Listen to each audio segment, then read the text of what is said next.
안녕하세요. 오늘 이야기는 누구의 것이냐 입니다. 최근에 개나 고양이를 키우는 집이 많이 있습니다. 그 동물의 주인이 누구냐라고 물으면 바로 답이 나옵니다. 내가 키우면 내가 주인입니다. 그런데 문제는 그 개를 주인 마음대로 할 수는 없습니다. 개는 사물이 아니고 생명체이기 때문입니다. 한 사람이 정성을 쏟아서 의자 한 개를 만들었다고 가정해 봅니다. 그 의자는 그 의자를 만든 사람의 마음대로 사용할 수도 있고 내다 버릴 수도 있습니다. 그 의자는 생명체가 아니고 사물이기 때문입니다. 생명체를 사물처럼 함부로 하지 않는 이유는 생명체는 자기가 하고 싶은 대로 행동하기 때문입니다. 물론 생명체라고 해서 자기 의지대로 행동할 수 있는 것만도 아닙니다. 훈련을 잘 받은 개는 주인이 훈련을 잘 시킨 대로 행동합니다.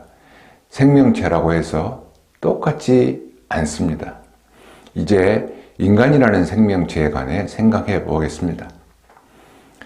온종일 나의 주인은 누구인가 라는 생각에 빠져 있었습니다. 내 부모가 나의 주인도 아니고 내 배우자가 나의 주인도 아닙니다. 그렇다면 내 자식도 내가 주인이 아닙니다. 세례를 받은 후부터 나는 하느님을 주님이라고 불렀습니다. 그런데 최근에는 주님이라고 부르지 않고 창조주 하느님이라고 부르고 있는 제 자신을 들여다보게 되었습니다. 최근에 주체인 나를 공부하고 있기 때문인 것 같습니다. 하느님은 나의 주인인가? 맞습니다. 분명합니다.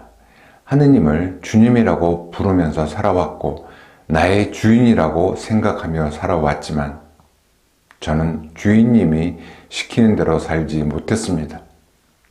아니요. 살지 못한 것이 아니라 살지 않았습니다. 그래서 언제나 제 마음은 불편했고 언제나 저는 하느님 앞에서 죄인이었습니다. 나의 주인은 누구인가? 라는 생각 끝에 하느님께서는 저를 당신의 소유물로 여기지 않으신다는 것을 깨달았습니다. 저는 분명 하느님의 피조물이지만 하느님께서는 저를 당신의 소유물로 여기지 않으십니다. 저는 하느님께서 만드신 의자 같은 사물이 아니고 생명체입니다. 인간은 존재의 나, 역할의 나, 소유의 나로 나눠서 생각할 수 있지만 소유의 나는 물질만 소유할 수 있을 뿐 사람을 소유할 수는 없습니다.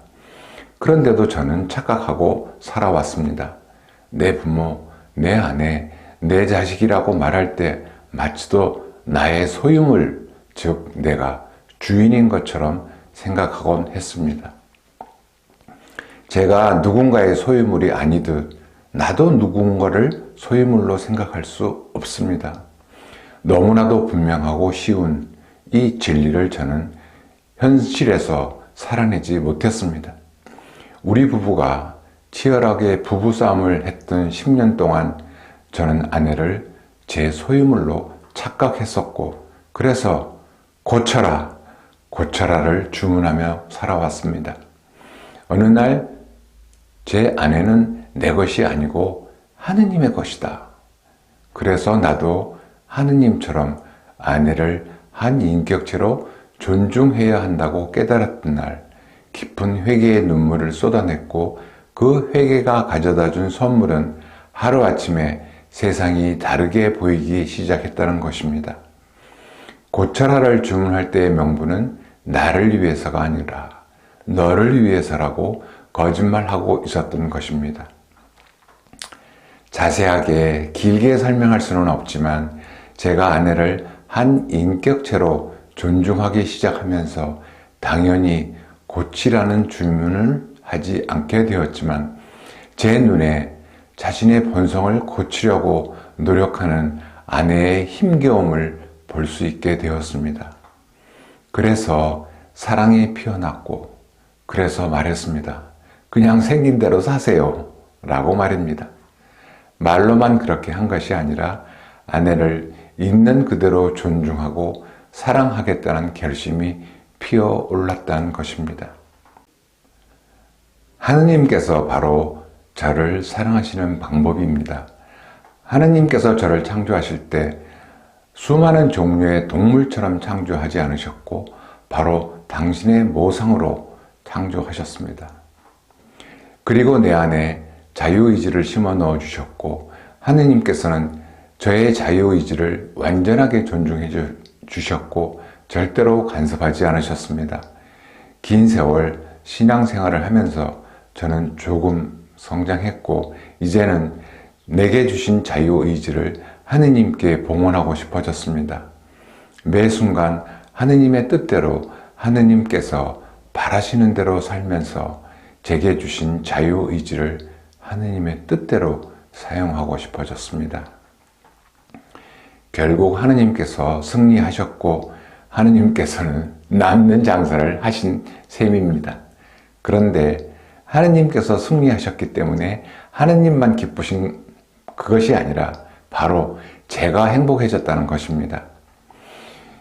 우리 부모들은 자식을 잘 키우기 위해 부모 교육을 받으러 다닙니다. 참으로 많은 시간과 돈을 투자합니다.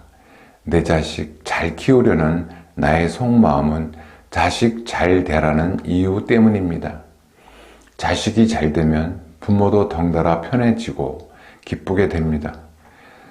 아동 심리도 공부하고 사춘기 자녀의 심리도 연구합니다. 학자들의 가르침이 머리가 터지도록 열심히 공부도 합니다. 참으로 훌륭한 부모로서의 태도입니다. 저도 꽤 열심히 자녀 교육을 위해 공부했던 사람입니다. 그러나 어느 날 내 자식도 한 사람의 고귀한 인격체이고 내 자식의 주인은 아버지인 내가 아니라 바로 하느님이시라고 깨닫던 날 부모 교육에서 졸업했습니다. 4명의 자식을 낳았고 1명은 이미 천국에 도착했고 나머지 3명은 모두 시집 장가 다 갔습니다. 그런데 제가 기쁜 것은 저의 아이들은 자기 배우자를 한 인격체로 존중하고 있고 저의 손자들을 한 인격체로 존중하는 훈련을 하는 모습을 보게 됩니다. 당연히 우리 아이들은 저희 부부가 치러냈던 10년이란 부부싸움의 과정을 건너뜁니다. 추석이라고 하루씩 자기 짝을 데리고 다녀갑니다. 저희는 예쁘게 살아주어서 너무 고맙다 라고 너희들은 매일매일 선물을 주니 굳이 추석 선물은 별 의미도 없다고 말했습니다.